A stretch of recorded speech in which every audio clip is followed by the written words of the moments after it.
You might have seen these chunky knit blankets all over TikTok, Instagram, YouTube.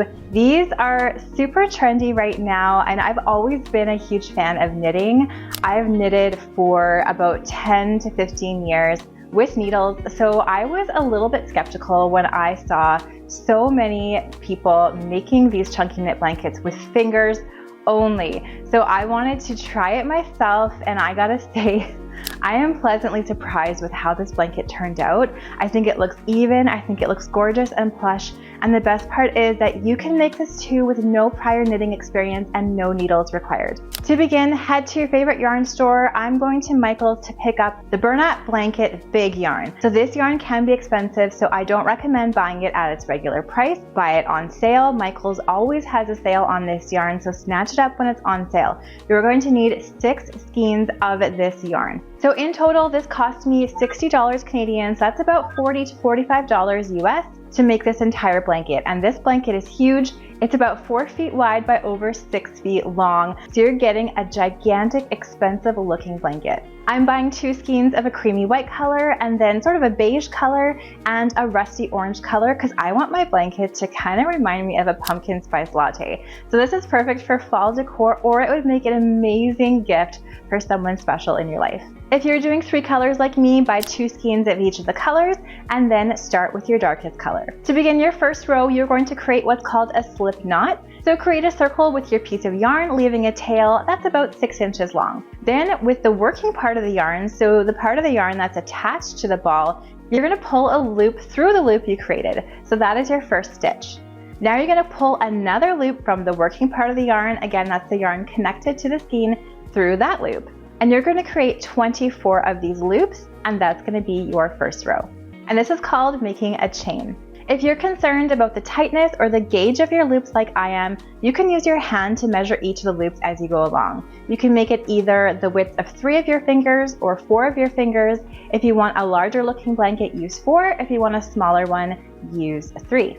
Now once you're finished your first chain row, you're going to take your yarn and pull a loop through the last chain that you created. This is the beginning of your next row, so you're going to go the opposite direction. Then you're going to put your 2 fingers through the top stitch of your next chain, just like I'm showing here, and pull a loop of the working yarn through there. This is your second stitch of the next row. You're going to continue in this way, pulling all the loops through so that you have 24 loops again. This is going to be your second row. And again, you can use your hand to make sure that all of your loops are nice and similar in size by using your 3 fingers to measure each loop. I find this row is the hardest. It's a little bit tricky sometimes to find every loop on the previous chain, so just go nice and slow and just take it 1 loop at a time. Once you get to the end of this row, you're going to repeat this process going the opposite direction. So take your fingers through the last chain you created, grab a piece of yarn on the working side of the yarn,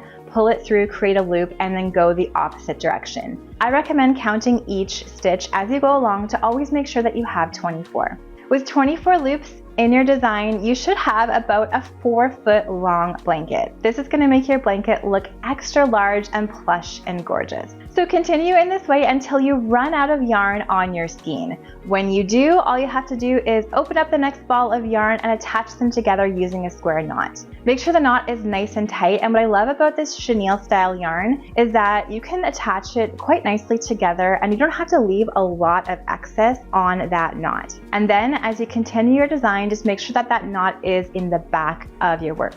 Now what you want to do if you're making a 3-color blanket like I'm making here is just get to the end of the row where you have not enough yarn to make the next row. So you want to make sure that you can finish a complete row before you move on to your next color. So when you're done a row, you see that you don't have quite enough yarn left for that next row. That's time to add in your new color, open up that skein of yarn, and then you can just simply start finger knitting with that yarn just as you would the previous rows. You can leave this loose, and then at the end of making this blanket, we're going to tie all of these together. Some tips and tricks as you go along. Just make sure to use those fingers to kind of measure the gauge of your yarn to make sure that all your stitches are relatively even. If they're slightly uneven, don't worry about it. That's the beauty of handmade. To have those little uneven bits is totally fine, and your blanket's still gonna look fantastic at the end. Another tip, if you want to make this blanket, you're probably gonna need at least 3 to 4 hours. It took me 3, but I have knitted before. If you're a beginning knitter, it might take you 4 or 5 hours.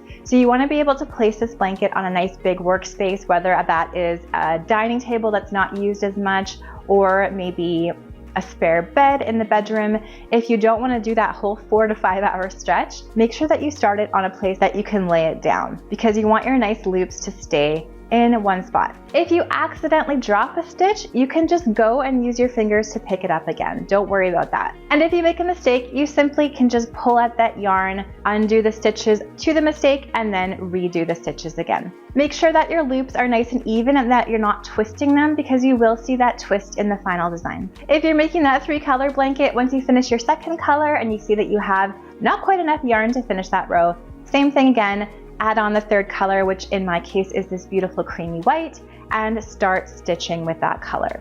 Now, to know when you're getting to the end, you want to make sure that you have quite a bit of yarn left. So probably about 2 times the width of your blanket, 6 to 8 feet of yarn. Once you have only about 6 to 8 feet of yarn left, you're going to do what's called casting off. To do this, you're going to start your last row as per usual by pulling the first loop through the one underneath it. Then you're going to move on to the next stitch and pull the yarn through that loop. And then you're going to take the first loop you created and you're going to put that over top of the next loop, and that's your first cast off. You're going to continue in this manner across the entire row until all of your loops are what's called casted off and you leave a nice finished edge. The most important tip for this step is to make sure that you don't make your loops too tight or too small. So in this case, I'm using all my 4 fingers to measure each loop to make sure that the loops are nice and large.